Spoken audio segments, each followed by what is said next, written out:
Hello साथियों, नमस्कार। Welcome my YouTube channel smart education right. मैं उज्जवल कुमार आप सभी का स्वागत करता हूं। प्यारे साथियों, प्यारे भाई बहन, कैसे हैं आप सभी लोग? आशा करता हूँ अच्छे होंगे और सीटेट की जबरदस्त तैयारी कर। अब देखिए, हम लोग परीक्षा की तरफ धीरे धीरे बढ़ रहे हैं। आपका एग्जाम नजदीक आ रहा है, ठीक है। तो उसी क्रम के साथ में आज हम जो साइंस का प्रैक्टिस सेट लेकर आए हैं, वो 5 नंबर का प्रैक्टिस सेट है। इसको आप लोग हल करेंगे तो बड़ा मजा आने वाला है, ठीक है। तो ये सीटेट का जो है आपका कौन सा साइंस का प्रैक्टिस सेट नंबर 5 है, ठीक है। अगर जो भी हमारे टेलीग्राम में जुड़ना चाहता है तो स्मार्ट एजुकेशन राइट आपको सर्च करना है टेलीग्राम पर जाकर के और वहां से जुड़ जाना है। अगर व्हाट्सएप में जुड़ना चाहते हो तो 9198943584 पर आप एसएमएस या कॉल कर दीजिए, आपको ग्रुप में जोड़ दिया जाएगा।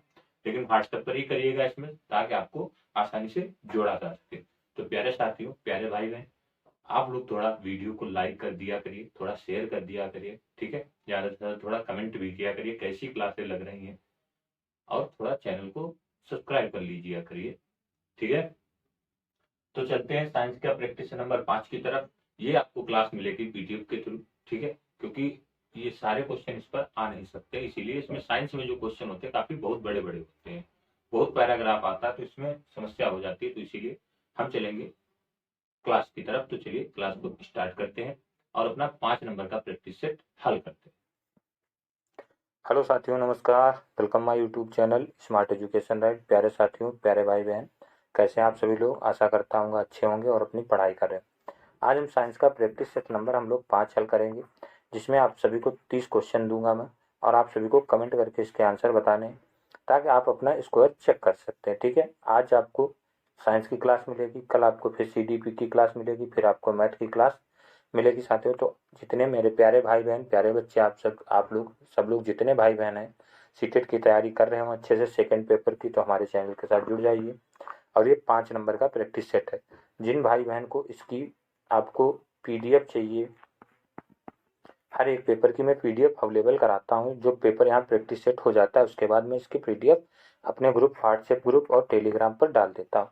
व्हाट्सएप ग्रुप जुड़ने के लिए 9198943584 पर आपको एसएमएस करना, आपको व्हाट्सएप ग्रुप में जोड़ दिया जाएगा। और टेलीग्राम में जुड़ने के लिए आपको आपको स्मार्ट एजुकेशन राइट पर सर्च कर लेना है और वहाँ जुड़ जाना है। और जितने भी भाई बहन नए हों हमारे चैनल के साथ फटाफट जुड़ जाइए, ठीक है। जो लोग ये वीडियो देख रहे हैं, आपको साइंस की क्लास जितने सीटेट की तैयारी कर रहे हैं, आप लोग चैनल के साथ जुड़ जाइए, आपको यहाँ अच्छा अच्छा सब मिलेगा। अब चलते हैं क्वेश्चन की तरफ। क्वेश्चन देखते हैं। सबसे पहले क्वेश्चन आपकी स्क्रीन पर ये है। क्वेश्चन क्या कह रहा है? किसी पनडुब्बी में पारदर्शी पारदर्शी कैसे कार्य करता है? सही विकल्प का चयन कीजिए।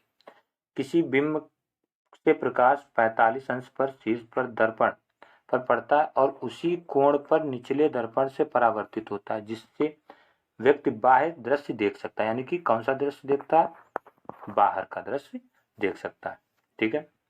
प्रकाश निचले दर्पण से शीर्ष 90 अंश पर आपतित कोण से परावर्तित होकर 90 अंश पर शीर्ष दर्पण पर जाता है, जिससे शीर्ष दृश्य दृष्टिगोचर होता है, ठीक है। या परावर्तन के नियमों पर आधारित है या अपवर्तन के नियमों पर आधारित है। तो इसका राइट आंसर क्या हो जाएगा? ए और बी दोनों, या बी और सी दोनों, सी डी दोनों और ए सी दोनों? क्या होगा बताइए आप सभी लोग। एक बार क्वेश्चन फिर से पढ़ लीजिए, फिर बताइए इसका आंसर क्या होगा। अब देखो, पहले हम लोग एक एक क्वेश्चन की बात करते हैं कि पूछ क्या रहा है, कौन सा सही होने वाला है। अगर देखेंगे पहले नंबर की, किसी बिंब का से प्रकाश कितने 45 अंश पर शीर्ष पर दर्पण पर पड़ता है और उसी कोण पर निचले दर्पण से परावर्तित होता है, जिससे व्यक्ति बाह्य दृश्य को देख पाता है, ठीक है। अगर इसको देखोगे तो किस तरीके से, मैं पूरा आपको बताता हूँ, ठीक है। जैसे मान लो बाहर का दृश्य देखना है तो इस तरीके से, और यहाँ पर एक व्यक्ति खड़ा है, ठीक है। अब इसका जो कह रहा है कि लाइट रे हो जाएगा यहाँ पर, और यहाँ पर आपका कितना कोण बता रहा है कि 45। तो 45 यहाँ पर अगर इस तरीके से जाएगा ऐसे करके, तो आपका यहाँ पर क्या हो जाएगा? कोण कितना हो जाएगा? ये आपका 45 हो जाएगा। कितना हो जाएगा? 45, ठीक है। और इधर का भी जो हो जाएगा आपका एरिया इस तरीके से यहाँ पर बनेगा, तो ये भी आपका 45 हो जाएगा, ठीक है। अब क्या कह रहा है कि बाह्य दृश्य देख सकता है, ठीक। ए वाला यानी कि किसी वस्तु से प्रकाश 45 अंश पर शीर्ष पर दर्पण पड़ता है तो उसी कोण का निचले दर्पण से परावर्तित हो जाएगा, यानी कि ऊपर पड़ा तो नीचे की ओर क्या हो जाएगा, परावर्तित हो गया, ठीक है। परावर्तित होता है जिससे व्यक्ति बाह्य दृश्य देख सकता है, तो यानी कि आपका ए वाला सही हो जाएगा, ठीक। बी नंबर देखते हैं, प्रकाश निचले दर्पण से शीर्ष पर 90 अंश पर आपतित कोण, ठीक, और परावर्तित होकर के 90 शीर्ष पर दर्पण पर जाता है जिससे शीर्ष दृष्टिगोचर होता है। तो इसको अगर समझोगे तो ये दर्पण शीर्ष यानी जिससे शीर्ष दृष्टिगोचर होता है, यह कथन कैसा है आपका, गलत हो जाएगा, ये गलत हो जाएगा। सी वाला, या परावर्तन के नियमों पर आधारित है, यह कथन सही है। किस पर आधारित है, या नियम जो है परावर्तन के नियमों पर आधारित, जैसा कि ऊपर बताया गया है कि पहला वाला ऑप्शन देखना कि पारदर्शी परावर्तन के नियम पर कार्य करते हैं, यानी कि ये अगर है तो इसका प्रतिबिंब नीचे की ओर बन जाएगा, ठीक। तो इसका राइट आंसर ए वाला सही हो जाएगा और आपका सी वाला सही हो जाएगा, यानी कि 4th नंबर आपका राइट आंसर हो गया होगा। अच्छे से समझ में आया होगा, बेहतर समझ में आया होगा। आगे बढ़ते हैं नेक्स्ट क्वेश्चन की तरफ। क्वेश्चन नंबर 2 है कि बर्फ जल पर तैरती है क्यों, बर्फ जल पर तैरती है क्यों। ठोस होने के कारण बर्फ का घनत्व जल से अधिक है, बर्फ वायु में संयुक्त होती है जिससे उत्प्लावकता के कारण इसे तैरने में सहायता मिलती है, बर्फ में हाइड्रोजन अबंध टूटते हैं जिससे वह तैरती है, बर्फ में आणविक व्यवस्था जल की अणुओं की व्यवस्था भिन्न है, केवल ए, केवल AC, केवल AD और केवल D। कौन सा इसका राइट आंसर है,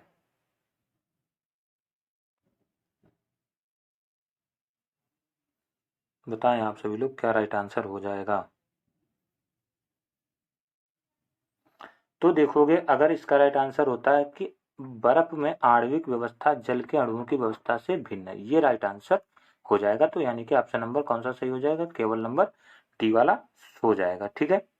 देखो इसको अगर समझोगे तो घनत्व यानी कि घनत्व प्रति इकाई आयतन के द्रव्यमान को घनत्व कहा जाता है, किसको, यानी कि प्रति इकाई, ठीक है, के द्रव्यमान को क्या कहते हैं, घनत्व कहते हैं। इसे पी से निरूपित करते हैं, किससे, पी से। तो बर्फ का घनत्व जल के घनत्व से कम होता है, बर्फ का घनत्व जो होता है किससे, यानी कि H2O यानी कि जल के घनत्व से क्या होता है, कम होता है। तो इसीलिए ऑप्शन नंबर क्या हो जाएगा, डी हो जाएगा। अब देखो सूत्र अगर देखोगे तो P बराबर यानी कि क्या हो जाएगा, द्रव्यमान, और द्रव्यमान और अपान में आयतन हो जाएगा, क्या हो जाएगा, आयतन, ठीक है। तो इसीलिए इसका राइट आंसर क्या हो जाएगा, डी वाला। अगर आपसे ए वाला पूछे ठोस होने के कारण बर्फ घनत्व जल में अधिक है, तो इसका राइट आंसर देखोगे यह कथन गलत है। देखो ठोस अवस्था में तरल अवस्था की तुलना में सघन होती है, ठीक, और बर्फ वायु के साथ संयुक्त होती है, उत्प्लावकता के कारण तो उसे तैरने में सहायता करती है, यह भी कथन आपका गलत हो जाएगा। बर्फ में हाइड्रोजन बंध टूट जाता है जिससे वह तैरने लगती है, यह भी कथन गलत होता है, क्योंकि हाइड्रोजन बंध का टूटना नहीं जिससे बर्फ तैरती, वास्तव में हाइड्रोजन बंध इसमें महत्वपूर्ण भूमिका निभाता है। तो इसलिए आपका राइट आंसर कौन सा हो जाएगा, आपका डी वाला सही हो जाएगा, समझ गए। आगे बढ़े नेक्स्ट क्वेश्चन की तरफ। क्वेश्चन नंबर 3 है, थोड़ा पेपर सेकंड जो होता है थोड़ा टफ होता है, लेकिन इसको आसान किया जा सकता है। बस थोड़ा आपको क्या करना है, आप अगर किसी के पास NCERT बुक हो तो ठीक है, नहीं तो आप हमारे टेलीग्राम ग्रुप पर जुड़िए या व्हाट्सएप पर जुड़ जाएंगे तो वहाँ पर आपको NCERT की बुक अवेलेबल करा दी जाएंगी, वहाँ से पढ़ लीजिए, सारी समस्याएं दूर हो जाएंगी। देखिए कॉपर और एल्युमिनियम के तार प्रायः विद्युत के संचरण में प्रयुक्त होते हैं। कथन, कॉपर एवं एल्युमिनियम सुचालक और उनकी प्रतिरोधकता यानी कि प्रतिरोधकता उच्च है। तो अब कथन ऑप्शन ए क्या कह रहा है, अभिकथन एवं कारण दोनों सही है और अभिकथन की सही व्याख्या का कारण है। अभिकथन एवं कारण दोनों सही है किंतु कारण अभिकथन की सही व्याख्या नहीं है। अभिकथन सत्य है किंतु कारण असत्य है, अभिकथन सत्य है किंतु कारण सत्य है। तो बताओ इसका राइट आंसर क्या होगा। तो इसका राइट आंसर हो जाएगा यानी कि कॉपर एवं एल्युमिनियम के तार प्रायः विद्युत का संचरण में प्रयुक्त होते हैं। तो ये आपका क्या है, सत्य है। लेकिन के कारण क्या असत्य? क्यों? क्योंकि कॉपर एवं एल्युमिनियम का सुचालक है, उसकी प्रतिरोधकता का उच्च है। इसका मतलब है ये देखो, ये कि विद्युत का सुचालक वह पदार्थ होता है जिसके माध्यम से विद्युत धारा न्यूनतम प्रतिरोध के साथ प्रभावित होती है। इसकी विशेषता यह है कि इसमें उच्च विद्युत चालकता होती है। सुचालक में परमाणुओं और इलेक्ट्रॉन शिथिल रूप में आबंधित होते हैं। ठीक, अभिकथन यानी कि कारण, यानी कि तांबा और एल्युमिनियम यानी कि कॉपर और एल्युमिनियम सुचालक होते हैं, इसमें उच्च प्रतिरोधकता होती है। इसका कारण प्रतिरोधकता शब्द गलत उपयोग है। प्रतिरोधकता जो है ये आपका शब्द क्या है? गलत उपयोग है। तांबा तथा एल्युमिनियम में उच्च प्रतिरोधकता नहीं होती, वास्तव में उनमें प्रतिरोधकता कम होती है, यानी कि इनमें प्रतिरोधकता उच्च नहीं होती है, इनमें प्रतिरोधकता कम होती है। इसीलिए आपका कारण वाला गलत है और अपकथन आपका सही हो जाएगा। तांबा तथा एल्युमिनियम में उच्च प्रतिरोधकता नहीं होती, वास्तव में प्रतिरोधकता कम होती, यही कारण है कि वे विद्युत सुचालक होते हैं। ठीक है, आगे बढ़े नेक्स्ट क्वेश्चन की तरफ। 4th नंबर है, कह रहा ऊंचाइयों पर कम तापमान पर जल उबालने का कारण है। ऊंचाइयों पर वायुमंडलीय दाब में वृद्धि होती है जिससे जल क्वथनांक निम्न होता है। सेकंड वाला ऑप्शन है, ऊंचाइयों में वायुमंडलीय दाब को हास्य होती है जिससे जल का क्वथनांक निम्न होता है। ऊंचाइयों पर जल गर्म करने के लिए वांछित ऊर्जा में वृद्धि होती है जिससे जल क्वथनांक निम्न हो जाता है। ऊंचाइयों पर कम ताप होने के कारण जल उबलने के लिए वांछित ऊर्जा उच्च होती है जिससे जल का क्वथनांक निम्न हो जाता है। तो राइट आंसर क्या हो जाएगा बताओ? तो इसका राइट आंसर क्या हो जाएगा? यार अगर ऊंचाई पर कम तापमान पर जल उबालने का कारण है, तो देखो जल यानी कि ऊंचाइयों पर वायुमंडलीय दाब का हास्य होता है। अगर जितनी आप ऊंचाई पर जाएंगे तो ऑक्सीजन लेवल क्या होता है? कम होता है, जिससे जल क्वथनांक निम्न हो जाता है। जल का क्वथनांक क्या हो जाएगा? निम्न हो जाएगा। ठीक है, तो इसमें अगर देखा जाए तो आपका कौन सा सेकंड वाला ये सही हो जाएगा। देखो, किसी द्रव एवं क्वथनांक का वह तापमान होता है जिस पर वायुमंडलीय दाब एवं द्रव का वाष्प दाब के किस कैसे होता है? यानी कि बराबर होता है। ठीक है, कैसा होता है? बराबर होता है।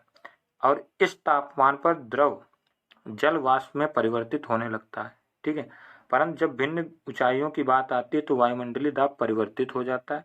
आप जितनी ऊंचाई पर जाते हैं उतना ही कम होता है। कम ऊंचाई पर जैसे समुद्र तल की वायुमंडलीय दाब अधिक होता है। ठीक है, आगे बढ़े नेक्स्ट क्वेश्चन की तरफ। 5th number question, 5 number question है, नीचे दी गई सारणी को पढ़िए और निम्नलिखित प्रश्न के उत्तर दीजिए। कह रहा है सोडियम गलनांक 98, क्वथनांक 882, सल्फर 115 और 444। तो किस तापमान पर दोनों तत्वों द्रव अवस्था में होंगे? 444 डिग्री सेल्सियस से ऊपर, 98 डिग्री सेल्सियस से ऊपर, 882 डिग्री सेल्सियस से ऊपर या 115 से ऊपर? क्या राइट आंसर हो जाएगा? तो देखिए सोडियम आपका कितना दे रखा है? 98। कितना? 98। तो इस पर ये क्या हो जाएगा?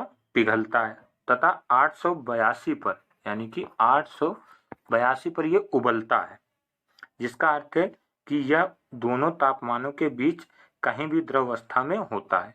दूसरी ओर अगर बात करें सल्फर की, तो सल्फर 115 पर क्या हो जाएगा? पिघलता है और 442 पर उबलता है। इसी प्रकार इसकी द्रव्य अवस्था दोनों के तापमानों के बीच की होगी। ठीक है, यानी कि इनके बीच और इनके बीच कह रहा है। तो वह तापमान ज्ञात करने जिस पर दोनों अवस्थाओं में तापमान परस की आवश्यकता होती है। तो इसमें अगर देखा जाए तो इसका राइट आंसर क्या हो जाएगा? सोडियम तथा सल्फर दोनों 115 डिग्री सेल्सियस से ऊपर परंतु 442 सेंटीग्रेड तक कम तापमान पर अवस्था में होंगे। तो राइट आंसर आपका 4th नंबर हो जाएगा। आगे बढ़े नेक्स्ट क्वेश्चन की तरफ। 6 नंबर है, क्वेश्चन नंबर 6 है कि निम्नलिखित में कौन से कथन सही हैं? स्थिर विद्युत बल्ब एक निस्पर्शी बल है। चुंबक द्वारा वस्तुओं को उठाने एवं योग्यता स्पर्शी बल एक उदाहरण है। वायु से गुजरता वायुयान निस्पर्शी बल पर एक उदाहरण है। गुरुत्वाकर्षण बल का निस्पर्शी बल है। तो ए और डी, बी और सी, सी और डी, ए और बी क्या राइट आंसर होने वाला है इसका?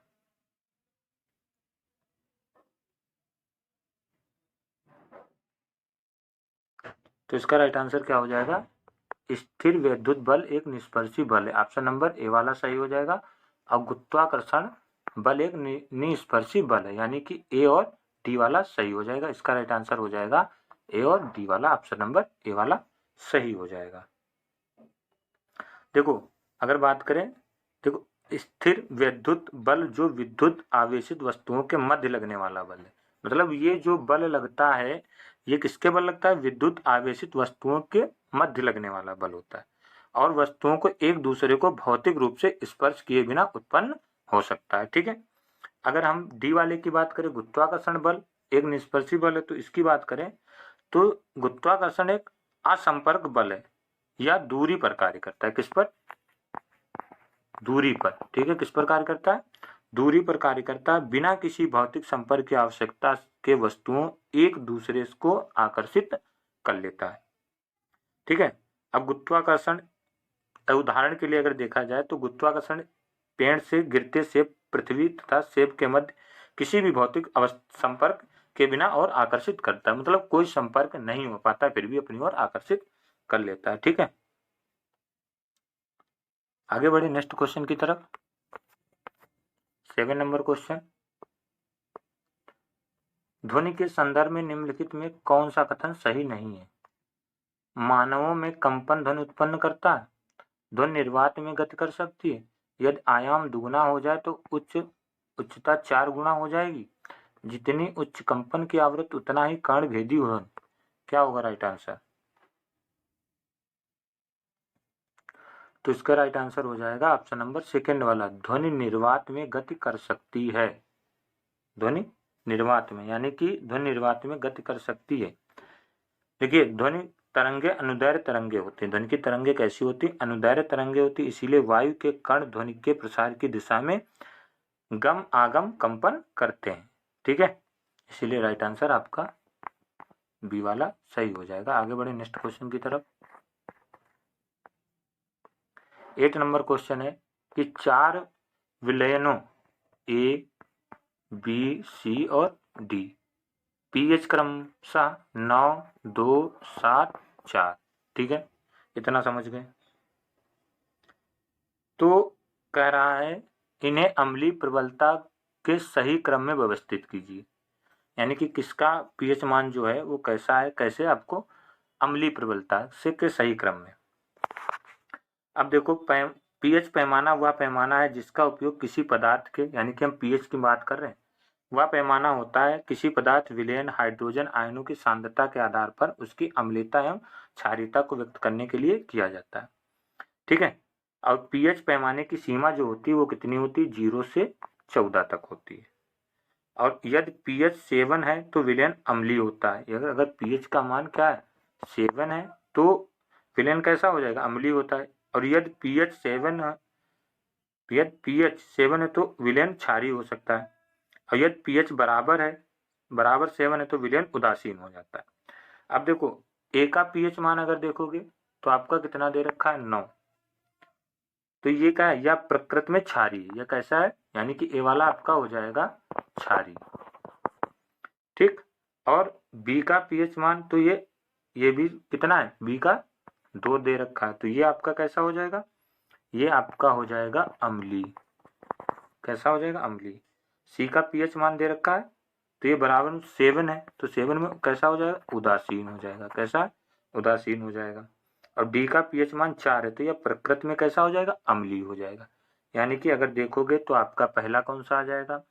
बी नंबर आ जाएगा, फिर आपका डी नंबर आ जाएगा, फिर आपका कौन सा, एक मतलब छोटे से बड़े की क्रम में की ओर लगाना था, यानी कि 2 आ जाएगा पहले आपका, फिर डी वाला है आपका, डी में कौन है? 4 है, फिर उसके बाद आपका कौन सा हो जाएगा? आपका हो जाएगा सी वाला। सी वाला कितना है? 7 है, फिर आपका ए वाला। तो राइट आंसर आपका 2 नंबर सही हो जाएगा। आगे बढ़े नेक्स्ट क्वेश्चन की तरफ साथियों।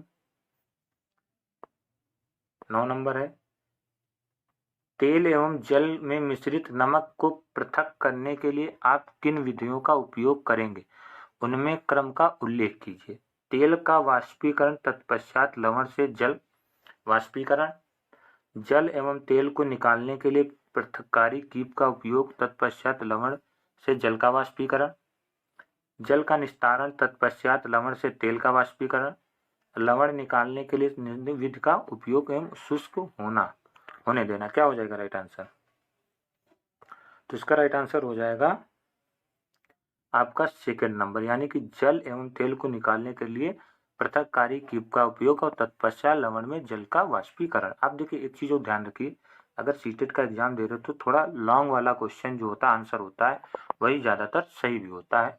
तो जैसे इसमें लंबा है तो ये वाला ज्यादा सही हो जाएगा। ठीक है, इसमें क्या कहा गया, तेल मिश्रित नमक पृथक करने के लिए आप किन विधियों का उपयोग करेंगे। तो देखो सबसे पहले हम ऊर्ध्वपातन की बात कर लें। तो ऊर्ध्वपातन इस प्रक्रिया का उपयोग पदार्थ के मिश्रण को पृथक करने के लिए किया जाता है, जहां उसमें एक द्रव बने बिना सीधे ठोस अवस्था से गैसीय अवस्था में परिवर्तित हो सकते हैं। ठीक है, और उसके बाद क्रिस्टलीकरण, इस विधि का उपयोग पदार्थों को शुद्ध करने के लिए किया जाता है। उसके बाद वाष्पीकरण, वाष्पीकरण की अगर बात करोगे तो इसमें क्या हो जाएगा, इस प्रक्रिया का उपयोग किसी घुलनशील पदार्थ के विलयन से पृथक करने के लिए किया जाता है। अब पृथक करके कीप का इस विधि का उपयोग सामान्य रूप से 2 अघुलनशील द्रव पदार्थों को पृथक करने के लिए किया जाता है। ठीक है, इसलिए राइट आंसर सेकंड वाला सही हो जाएगा। आगे बढ़े नेक्स्ट क्वेश्चन की तरफ। 10 नंबर हम लोग देखेंगे क्वेश्चन। 10 नंबर है कि निम्नलिखित अभिक्रियाओं को समुच्चय पर विचार कीजिए। Mg plus CuO, MgO plus Cu या 2Na MgO plus Na2CO plus Mg, ZnCuO ZnO plus Cu। उपरोक्त अभिक्रिया का समुच्चय आप क्या निष्कर्ष निकालेंगे। तो देखिए ये आपका हो जाएगा मैग्नीशियम और कॉपर की तुलना में अधिक अपक्रियाशील है। ये आपका जो है ये इसकी तुलना में क्या है, अधिक अपक्रियाशील है। ठीक है, तो इसमें उच्च स्थान पर होता है। जब मैग्नीशियम कॉपर ऑक्साइड के साथ अपक्रिया करता है तो अधिक अपक्रियाशील मैग्नीशियम यौगिक से कॉपर को विस्थापित कर देता है।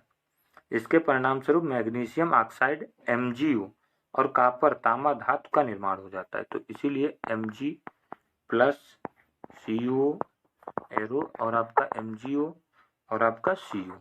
ठीक है, तो इसका राइट आंसर हो जाएगा आपका नंबर थर्ड वाला, यानी Mg की अपक्रियाशीलता Cu से अधिक है किंतु Na से निम्न है। ये राइट आंसर हो जाएगा। आगे बढ़े नेक्स्ट क्वेश्चन की तरफ। क्वेश्चन नंबर 11 है कि आभूषण निर्माण में सोने को प्राथमिकता दी जाती है क्योंकि यह है आघात वृद्धि या संरक्षण रोधी या अत्यधिक अपक्रियाशील या अनुनादी। तो कौन सा हो जाएगा। तो इसका राइट आंसर हो जाएगा ये आपका है आघात ए वाला, फिर उसके बाद आपका बी वाला संरक्षण रोधी। तो इसको देखोगे और बी वाला यानी कि थर्ड ऑप्शन सही हो जाएगा। आगे बढ़े नेक्स्ट क्वेश्चन की तरफ। 12 नंबर, निम्न में किस समुच्चय में केवल भौतिक परिवर्तन समिष्ट है। देखिए आप लोग जितनी अच्छी तैयारी करना चाह रहे हैं आप लोगों को प्रैक्टिस सेट ही लगाने पड़ेंगे। जितने आप प्रैक्टिस सेट लगाएंगे उतना आपका अच्छा स्कोर बनेगा। देखिए प्रैक्टिस सेट लगाने का मतलब ये होता है कि आप अपने स्कोर को चेक कर सकते हैं अभी से। ऑफलाइन है एग्जाम तो ऑफलाइन ही प्रैक्टिस सेट करिए, ऑनलाइन होता तो ऑनलाइन करते। ठीक है, मैं इसकी PDF डेली भेजता हूँ ग्रुप में, तो मतलब जैसे प्रैक्टिस सेट करा लेता हूँ उसके बाद एक PDF डाल देता हूँ, तो आप लोग उसको हल करें। जहाँ पर समस्या हो आप लोग कमेंट कर सकते हैं। अब देखो निम्नलिखित किस समुच्चय में भौतिक परिवर्तन समिष्ट है। तो देखिए समिष्ट भौतिक परिवर्तन इसमें सिंपल से, इससे पहले भी ये क्वेश्चन पूछा गया था, तो इसका राइट आंसर 2 वाला हो जाएगा। आइसक्रीम का जमना, चॉकलेट का पिघलना और कैंडी का घुलना, यानी कि इनमें कौन सी क्रिया हो रही है, इनमें हो रही है भौतिक। कौन सी, भौतिक हो रही है। ठीक है, आगे बढ़ते हैं नेक्स्ट क्वेश्चन की तरफ। 13 नंबर क्वेश्चन है कि एस्टर वे रसायन है जो फलों की उनकी सुगंध देते हैं, और पॉलीएस्टर वास्तव में एक बहुलक है जो एस्टर को एकक पुनरावृत्ति से बना है। S1 और S2 दोनों सही हैं, S1 और S2 दोनों गलत हैं, S सही है और S2 गलत है, S2 सही है और S1 गलत है। तो क्या राइट आंसर हो जाएगा? देखिए, पॉलीएस्टर यानी कि पॉलीएस्टर एक कृत्रिम बहुलक होता है। ये मतलब पॉलीएस्टर जो होता है एक कैसा होता है? कृत्रिम बहुलक होता है जो एस्टर एकक की पुनरावृत्त इकाइयों से बनाया जाता है। ठीक है, तो इसमें आपका राइट आंसर हो जाएगा S1 और S2 दोनों सही। राइट आंसर आपका ए वाला सही हो जाएगा। 14 नंबर क्वेश्चन है,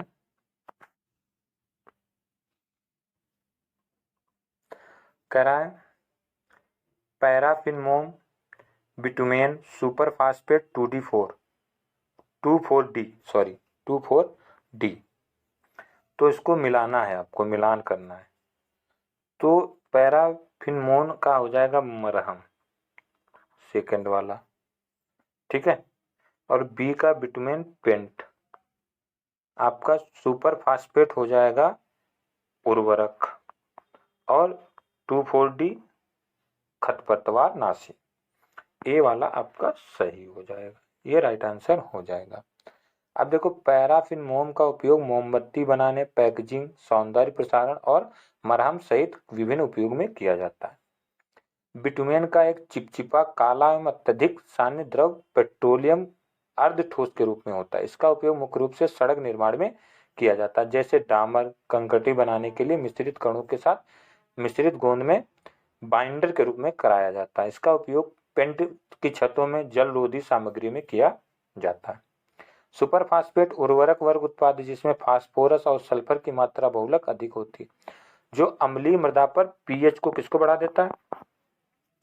पीएच बढ़ाकर पौधे की वृद्धि में सहायता करता है। अच्छा, 24D जिसे 24 डाइक्लोरोफेनोकेसिएटिक अम्ल के रूप में भी जाना जाता है, यह एक सामान्य शाकनाशी जिसका उपयोग चौड़ी पत्ती वाली खरपतवार नाशों के लिए प्रयोग किया जाता है। आगे बढ़े नेक्स्ट क्वेश्चन की तरफ। 15 नंबर क्वेश्चन है, कह रहा है वैक्सीन टीके हमारे शरीर को प्रतिरक्षा प्रदान करते हैं, हमारे शरीर में प्रतिजन की संख्या में वृद्धि कर, या हमारे शरीर में प्रतिजैविक देकर, हमारे शरीर में प्रतिप्रदाहक कोशिकाओं के निर्माण को तैयार कर, हमारे शरीर में उपयुक्त प्रतिरक्षियों को उत्पन्न करने हेतु तैयार कर। तो यही राइट आंसर है, फोर्थ वाला। ठीक है, कि जितने हमारे शरीर में प्रतिजन की संख्या में वृद्धि करके टीके हमारे शरीर में प्रतिजन शामिल करते हैं, और उनकी मात्रा में बढ़ाने के लिए नहीं, बल्कि प्रतिरक्षा तंत्र को रोगजनक को पहचानने और उनके विरुद्ध प्रतिक्रिया उत्पन्न करने में सक्षम बनाने के लिए। ठीक है, आगे बढ़ते हैं नेक्स्ट क्वेश्चन की तरफ। 16 नंबर, निम्नलिखित में कौन सा कथन कोशिकाओं के संदर्भ में गलत है? चल बताओ क्या हो जाएगा राइट आंसर? निम्नलिखित में कौन सा कथन गलत है? देखो, तो प्राक केंद्रक कोशिकाओं के केंद्र की सामग्री होती, किंतु कोई कोशिका झिल्ली नहीं। पादप तथा जीव कोशिकाओं में लवक उपस्थित होते हैं। कोशिका झिल्ली जीव और पादप कोशिकाओं दोनों उपस्थित होती हैं।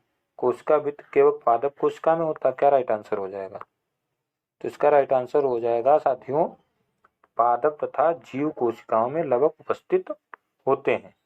ठीक है, देखो, पादप तथा जीव कोशिकाओं में लवक यानी कि ये दोनों क्या होते हैं? उपस्थित होते हैं। ठीक है, अब देखो, पादप कोशिका कोशिका भित्त से बंधी होती है जो सेल्यूलोज से बनी होती है। किससे बनी होती है? सेल्यूलोज। इसके अंतर्गत केंद्रक हो गया, माइट्रोकांड्रिया हो गया, रिक्तिकाएं, गालिकाएं, अंतादवी जालिका जैसे कोशिकांग सम्मिलित होते हैं। इनमें यानी कि लवक 3 मुख्य प्रकार के होते हैं, एक क्लोरोप्लास्ट, क्रोमोप्लास्ट और ल्यूकोप्लास्ट। ठीक, आगे बढ़ते हैं नेक्स्ट क्वेश्चन की तरफ। उसका राइट आंसर समझ गए होंगे, सेकंड वाला सही हो जाएगा। आगे बढ़े नेक्स्ट क्वेश्चन की तरफ। 17 नंबर कि मानव के परिसंचरण तंत्र के संदर्भ में निम्नलिखित में कौन सा कथन सत्य है? शिराओं की भित्ति मोटी होती है और कोई कपाट नहीं। द्विआक्षीकृत रुधिर नीले रंग का होता है। किसी चोट के ऊपर बना गहरा थक्का श्वेत रुधिर कोशिकाओं के कारण होता है। या शिराएं द्विआक्षीकृत रुधिर वहन करती हैं। बताओ। तो मानव परिसंचरण तंत्र, तो इसका राइट आंसर हो जाएगा शिराएं द्विआक्षीकृत रुधिर वहन करती हैं। भाई देखो ये गलत है, ये भी गलत है और ये भी गलत है। शिराओं की भित्ति क्या है? शिराओं की भित्ति मोटी होती है, कोई कप्टिका वाल्व उपस्थित नहीं होते हैं। ठीक है, कोई कपाट नहीं होते हैं। समझ गए? यह गलत है। शिराओं की तुलना में धमनियों की भित्ति अपेक्षाकृत पतली होती है। इसलिए होता है क्योंकि शिराओं में दाब धमनियों की तुलना में बहुत कम होता है। उन्हें उतनी मजबूत होने की आवश्यकता नहीं होती है। ठीक है, और धमनियों में कपाट वाल्व होते हैं। ठीक है, समझ गए? ठीक है, एक चीज और बता दे रहा हूँ, यानी कि रक्त वाहिनियां क्या होती हैं? हमारे शरीर में विभिन्न प्रकार के रक्त वाहिनियां होती हैं जिनमें प्रत्येक विशेष कार्य करते हैं। रक्त वाहिनियां 3 प्रकार की होती है, धमनियां, शिराएं और केशिकाएं। कौन कौन होती हैं? धमनियां, शिराएं और केशिकाएं। अब धमनियों की अगर बात करें तो धमनियां ये मोटी भित्ति वाली रक्त वाहिकाएं जो ऑक्सीजन युक्त रक्त को हृदय से विभिन्न अंगों तक ले जाती है। मतलब धमनियों का कार्य होता है हृदय से विभिन्न अंगों तक ले जाना, किसको? रुधिर को। ठीक है, और शिराओं का कार्य क्या होता है? ये पतली भित्ति वाली रक्त वाहिकाएं होती है जो विभिन्न अंगों से ऑक्सीजन रहित रक्त को हृदय तक लेकर जाती हैं। तो राइट आंसर आपका 4th वाला है। आगे बढ़े नेक्स्ट क्वेश्चन की तरफ। 18 नंबर क्वेश्चन है, कह रहा सारणी अध्ययन कीजिए, ABCD पहचानिए। अब सिस्टर्स केकर क्या हो जाता है? हेपेटाइटिस बी, मलेरिया और ओकारा भिंडी वाला पीला सिरा मोसेक। तो इनको आपको बताना है क्या है। देखिए अगर देखोगे तो आपका सिस्टर केकस हो जाएगा, ये आपका किसके साथ होता है? जीवाणु। ठीक है, यानी जीवाणु। तो इसका ये हो जाएगा यानी कि वायु के द्वारा। किसके द्वारा? वायु के द्वारा। और बी वाला आपका हो जाएगा हेपेटाइटिस बी, तो ये आपका हो जाएगा यानी कि जल। ठीक है, हेपेटाइटिस जल, तो आपका ए वाला सही हो जाएगा। और सी यानी कि मलेरिया मच्छर से, और आपका ये कीट से। ठीक, आगे बढ़ते हैं नेक्स्ट क्वेश्चन की तरफ। 19 नंबर क्वेश्चन देखते हैं हम लोग। 19 नंबर क्वेश्चन है, निम्नलिखित के लिए सही पदों की पहचान कीजिए। पशु जो शिशु को जन्म देते हैं। ठीक। जीव जो अंडे देते हैं। ठीक। अंड एवं शुक्राणु संलयन से बनता है। ठीक। लार्वा व्यक्त प्रबल परिवर्तन के द्वारा होता है। बताओ इसका राइट आंसर क्या हो जाएगा। अब पशु जो शिशु को जन्म देते हैं, ठीक है, क्या कहलाते हैं आपके? यानी कि सजीव प्रजक, इनको जरायुज भी कहा जाता है। और जीव जो अंडे देते अंड प्रजक कहलाते हैं। ठीक है, यानी अंड प्रजक हो गए। और यानी कि अंड एवं शुक्राणु स्पर्म के संलयन से बनता है, ये युग्मक कहलाता है। ठीक है, और आपका लार्वा को वयस्क में प्रबल परिवर्तित के द्वारा होता है, तो उसको कायांतरण कहते हैं। तो आपका 2 नंबर वाला आंसर सही हो जाएगा। ठीक है, आगे बढ़े नेक्स्ट क्वेश्चन की तरफ। अगला क्वेश्चन है 20 नंबर क्वेश्चन देखते हैं। एक नए पौधे के विषय में सहज का अवलोकन है कि मोम जैसी परत के साथ उसका तना मोटा है। मोम जैसी परत के साथ उसका तना मोटा है और जड़ें अत्यंत गहरी हैं। पौधे के सही आवास की पहचान कीजिए। रेगिस्तान, पर्वत, जल, चारागाह। तो इसका राइट आंसर क्या हो जाएगा आपका? रेगिस्तान। ठीक है, रेगिस्तान। मोटा तना यानी कि जल के लिए भंडारण प्रदान करता है, जो मरुस्थलीय वातावरण में दुर्लभ या कई मरुस्थलीय पौधों तना पत्तियों का कार्य करता है, जो वाष्पोत्सर्जन के द्वारा जल की हानि को रोकने के लिए प्राय छोटे होते हैं। ठीक है, आगे बढ़ते हैं अगले क्वेश्चन की तरफ। 21। अब हम लोग पेडागोगी पढ़ेंगे। पेडागोगी यानी कि जो आपकी साइंस में 10 नंबर की आती है उसके क्वेश्चन देखिए, ये भी बड़े इंपॉर्टेंट होते हैं। जब तक आपको पेडागोगी नहीं आएगी समझ लो आप सीटेट को क्लियर नहीं कर सकते हैं, इसका आना बहुत जरूरी है। निम्नलिखित कथनों में से वे कथन छांटिए जो विज्ञान के विषय में असत्य हैं। सभी वैज्ञानिक विचारों की खोज होती है और नियंत्रण प्रयोग द्वारा उनकी जांच होती है। जब कोई सिद्धांत विज्ञानी प्रमाणों द्वारा समर्थित होता है तब वह नियम बनाता है। विज्ञानी विचार प्रयोगात्मक होते हैं और उन्हें संशोधित या अपमार्जित किया जा सकता है, अप्रमाणित किया जा सकता है। या डी वाला है, विज्ञान एक सृजनात्मक क्षेत्र है और वैज्ञानिकों को अपना कार्य करने के लिए कल्पनाशीलता की आवश्यकता है। तो कौन सा राइट आंसर हो जाएगा? तो देखो, सभी वैज्ञानिक विचारों की खोज होती है, सही, और नियंत्रण प्रयोग द्वारा उनकी जांच होती है, सही है। ठीक है, जब कोई सिद्धांती वैज्ञानिक प्रमाणों द्वारा समर्थित होता है तब वह नियम बनता है, ये भी सही है। विज्ञानी विचारों प्रयोगात्मक होते हैं, उन्हें संशोधित अप्रमाणित किया जाता है, गलत। विज्ञान एक सृजनात्मक क्षेत्र है और वैज्ञानिकों को अपना कार्य करने के लिए कल्पनाशीलता की आवश्यकता होती है, ये भी गलत। तो आपको राइट आंसर हो जाएगा ए और बी वाला सही हो जाएगा। देखिए, विज्ञान के नियम और सिद्धांत अलग अलग उद्देश्यों की पूर्ति करते हैं और एक दूसरे में आगे नहीं बढ़ता। नियम प्रकृति में कुछ शर्तें के तहत संबंध वर्णन करते हैं, जबकि सिद्धांत बताते हैं कि ये संबंध क्यों मौजूद है। अब कई वैज्ञानिक खोज अन्य माध्यमों जैसे अवलोकन, सहसंबंध से की गई। वैज्ञानिक विचार हमेशा नए प्रमाणों के आधार पर संशोधन या अस्वीकृत के अधीन होते हैं। ठीक है, अगला क्वेश्चन देखते हैं 22 नंबर। साफ प्रत्यय का मानचित्रण का एक उपकरण के रूप में उपयोग नहीं किया जा सकता है। तो इसका राइट आंसर क्या हो जाएगा? तो इसका राइट आंसर हो जाएगा विद्यार्थियों की प्रगति के मानचित्रण करने के लिए। ठीक है, आगे बढ़े नेक्स्ट क्वेश्चन की तरफ। 23।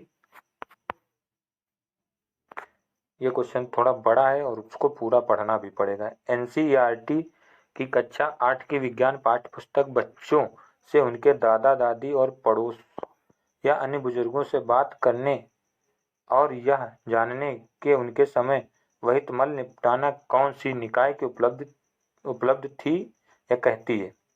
या विद्यार्थियों नंबर ए, या विद्यार्थियों को उन परिवर्तनों को समझने में मदद करती जो अभी हाल ही में वर्षों में हुए हैं। ऑप्शन बी, या विद्यार्थियों को भूतकाल के विषय में निर्णय लेने और नवीन प्रगतियों और प्रतिकृतियों मदद करती है। ऑप्शन सी, या विद्यार्थियों को मनोरंजक क्रियाकलाप को बाहर जाने कक्षा क्रियाकलापों को निरसता तोड़ने में मदद करती है। विद्यार्थियों को एक प्रश्न का निर्माण करने, कौशल के विकास करने, प्रश्न पूछने, सूचना एकत्र करने आदि इत्यादि में मदद करती है। या विद्यार्थियों को पाठ्य पुस्तकों के अलावा सूचना व अन्य स्रोतों में खोजने में मदद करती है। क्या राइट आंसर हो जाएगा इसका? तो इसका राइट आंसर क्या होगा? इसका राइट आंसर आपका हो जाएगा ए नंबर। देखिए पहले, या विद्यार्थियों उन परिवर्तनों को समझने में मदद करती जो अभी हाल ही में वर्षों में हुए हैं, सही है। ठीक है, या विद्यार्थियों को भूतकाल विषय में निर्णय लेने या नवीनी प्रगति के कृत होने में मदद करती, गलत है। या विद्यार्थियों को मनोरंजन और क्रियाकलाप के लिए, या विद्यार्थियों को एक ही प्रश्न के निर्माण करने, कौशल विकास, प्रश्न पूछने, सूचना एकत्र इत्यादि में मदद करती, सही है आपका। ठीक, और या विद्यार्थियों को पाठ्य पुस्तकों के अलावा सूचना अन्य स्रोतों खोजने में मदद करती, ये भी आपका सही है। तो right answer A D E वाला सही हो जाएगा। बस इसमें यही चीजें देखनी, कहाँ पर बच्चा खोज रहा है, कहाँ पर कौशल का विकास हो रहा है या उसको समझने में मदद करती है। ठीक है, तो यही चीजें मेन चीजें होती हैं, यही ध्यान रखना है, आपका आंसर सही हो जाएगा।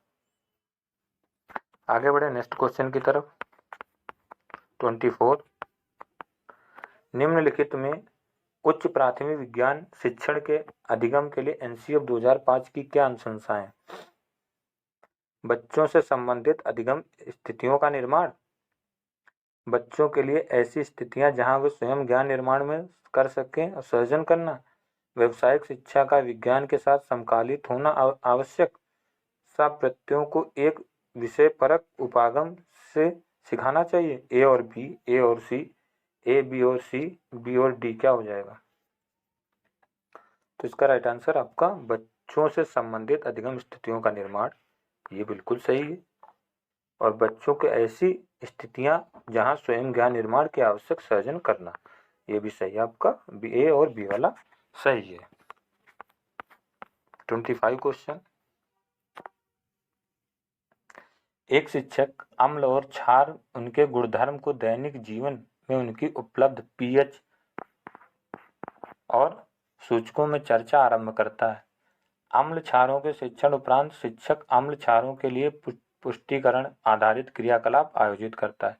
शिक्षण अधिगम क्रियाकलाप की श्रेणीबद्धता के इस उपागम को क्या कहा जाएगा? आगमनात्मक, निगमनात्मक, संरचनात्मक, जांच आधारित। तो इसका राइट आंसर हो जाएगा आपका सेकंड नंबर। ठीक है, मतलब निगमन करना, गुणधर्म, दैनिक जीवन की उपलब्धता, पीएच मान, चर्चा आरंभ करता, तो वहां पर निगमनात्मक हो जाएगा। राइट आंसर सेकंड है। आगे बढ़े नेक्स्ट क्वेश्चन की 26 नंबर। मूल्यांकन के लिए खुली पुस्तक प्रश्नों के विषय में समर से विचार निम्नलिखित है। तो इसका राइट आंसर क्या होगा? यह विद्यार्थियों में मूल्यांकन से भय कम करता है। बताओ भाई। हाँ सही है, भय कम करेगा। और आपका, यह विद्यार्थियों को पुस्तक की खोज करने में पूर्ण अवसर देगा। सही है ये भी। सी वाला, यह किसी भी उत्तर को याद करने के भार कम करता है, होनहार विद्यार्थियों के लिए अनुचित है। गलत। यह विद्यार्थियों को संपत्ति समझ में आकलन करने में मदद करता है। तो ए बी और डी, ए बी और डी यानी कि फोर्थ नंबर वाला आपका राइट आंसर हो जाएगा। आगे बढ़े नेक्स्ट क्वेश्चन की तरफ 27।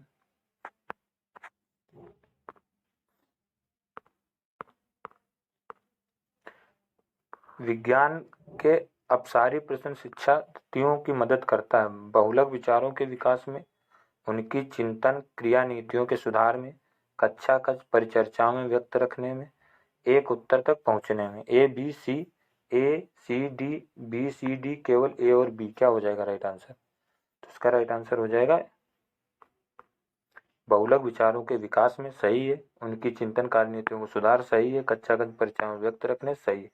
ए बी सी वाला राइट आंसर हो जाएगा।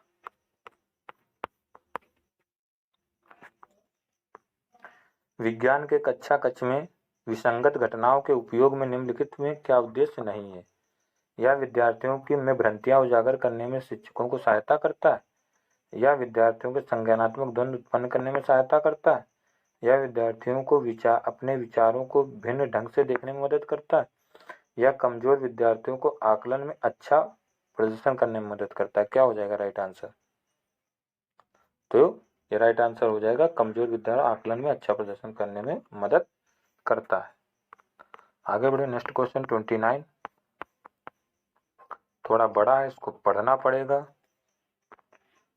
क्वेश्चन है, विज्ञान की पाठ्य पुस्तकों में प्रायः भूतकाल रुचिपूर्ण कहानियां रंगीन बक्सों में दी गई होती हैं।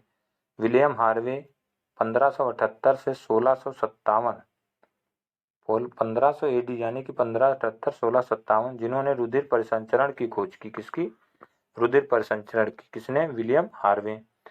और किस प्रकार से वह उस समय स्वीकार नहीं की गई थी के विषय में सूचना दी गई। उनके विचारों के लिए उपहास किया गया था। NCERT स्तर 7। विज्ञान के शिक्षण अधिगम में ऐसे कौन से उद्देश्य हैं जो पाठ्य पुस्तकों में उपरोक्त सम्मिलित के करने में पूर्ण हुए हैं? साप्रत्यय के विकास के लिए ऐतिहासिक परिप्रेक्ष्य का विकास करना, या समझ विकसित करना, नए विचारों को स्वीकार करने में समय लगता है। विज्ञान एवं खुले मस्तिष्क मानस का विकास करना, विज्ञान में खेल एवं सम्मिलित करना जिसका आकलन नहीं करना। केवल ए और सी, केवल सी डी, केवल ए डी, केवल ए बी सी क्या हो जाएगा राइट आंसर? तो इसका right answer A B C. A सही है, बी सही है और सी सही है। ठीक है, आपका डी वाला गलत हो जाएगा। आगे बढ़े नेक्स्ट क्वेश्चन की तरफ। लास्ट क्वेश्चन होगा इस सेशन का, यहीं तक है। देखिए इंग्लिश में दे रखा है, इंग्लिश में पढ़ लीजिए आप सभी लोग, हिंदी में मैं इसको पढ़कर सुनाता हूँ। अब कथन कह रहा है कि विज्ञान के तथ्य सब प्रत्ययों में नियमों के सिद्धांतों के लिए आधार का कार्य करते हैं। ठीक है, ये आपका फर्स्ट है। रीजन क्या है इसका? निष्कारण, यानी कि बट साइंस आर, यानी कि विज्ञान के तथ्य स्थायी हैं और परिवर्तन नहीं होते हैं। ठीक है, तो आपको इसका राइट आंसर क्या हो जाएगा? पहला है अभिकथन यानी बोथ। अभिकथन के और कारण दोनों सत्य हैं और अभिकथन की सही व्याख्या करता है। आपका पहला आंसर ये हो। अभिकथन कारण दोनों गलत हैं तथा किंतु कारण अभिकथन सही व्याख्या नहीं करता है। 2 वाला। थर्ड वाला अभिकथन सत्य किंतु कारण असत्य। ठीक, थर्ड हो गया। फोर्थ है अभिकथन असत्य किंतु कारण सत्य, तो फोर्थ वाला हो गया। तो इसका राइट आंसर देखोगे यानी कि थर्ड वाला सही हो जाएगा। कौन सा? थर्ड वाला। यानी विज्ञान के तथ्य उनके संप्रेरित नियमों और सिद्धांतों के आधार पर कार्य कर सकते हैं। ठीक है, अभिकथन सत्य है लेकिन कारण इसमें क्या हो जाएगा? आपका जो ये दे रखा है ये आपका गलत हो जाएगा। ठीक, तो साथियों ये थे 30 क्वेश्चन। आपको कैसी लगी क्लास हमें कमेंट करके जरूर बताइएगा। मिलते हैं अगली क्लास में, तब तक के लिए जय हिंद, जय भारत। पढ़ते रहिए और मुस्कुराते रहिए। कैसी लगी क्लास? अच्छी लगी हो तो वीडियो को लाइक करिएगा, शेयर कीजिएगा और हमारे YouTube channel smart education right को सब्सक्राइब जरूर कीजिए, क्योंकि हम लोग बहुत मेहनत कर रहे हैं आप सभी के साथ में। आप सभी को अगर आपको ग्रुप में जुड़ जाओगे तो आपको चीजें पता चल जाएंगी हम लोग कितनी मेहनत कर रहे हैं। आपको साइंस की क्लास, CDP की क्लास का प्रैक्टिस नंबर 7 हो चुका।